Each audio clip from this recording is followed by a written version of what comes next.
Praise the lord. ఈ సమయంలో మనం యేసుక్రీస్తు వారిని రోమా సైనికులు కొరడాలతో ఎన్ని దెబ్బలు కొట్టారో క్లుప్తంగా తెలుసుకుందాం.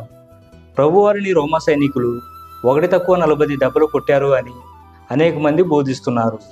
వారిని తప్పు పట్టాలి అనేది నా ఉద్దేశం కాదు, కానీ మత్తయి సువార్త 27వ అధ్యాయం 26వ వచనము, మార్కు సువార్త 15వ అధ్యాయం 15వ వచనము, అలాగునే యోహాను సువార్త 19వ అధ్యాయం 1వ వచనాన్ని మనం పరిశీలన చేసినట్లయితే, రోమా గవర్నర్ అయిన పిలాతు యేసుక్రీస్తు వారిని కొరడాలతో కుట్టించినట్లుగా రాయబడింది, కానీ ఆ సంఖ్య నమోదు చేయబడలేదు.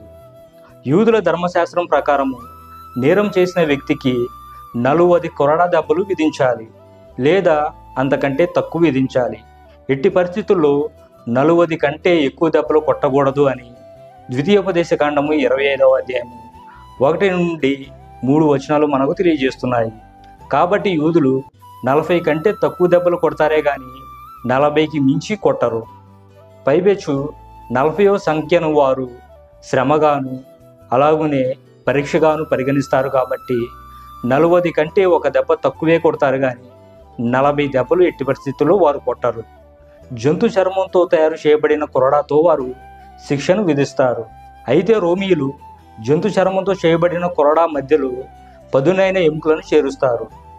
ఆ కొరడాతో నేరస్తులను కుట్టినప్పుడు వారి యొక్క చర్మము చీల్చుకొని వస్తుంది.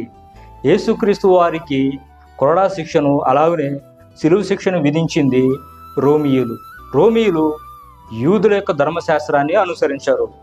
వారి శిక్షా స్మృతి ప్రకారము ఆ శిక్షను అమలుపరుస్తారే కానీ నేరస్తుల పట్ల ఉదాసీనతను ఎట్టి పరిస్థితుల్లో ప్రదర్శించారు.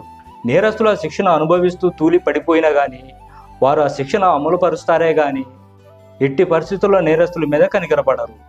కాబట్టి యేసుక్రీస్తు వారిని 1=40 దెబ్బలు కొట్టారు అని మనం నిర్ధారించలేము.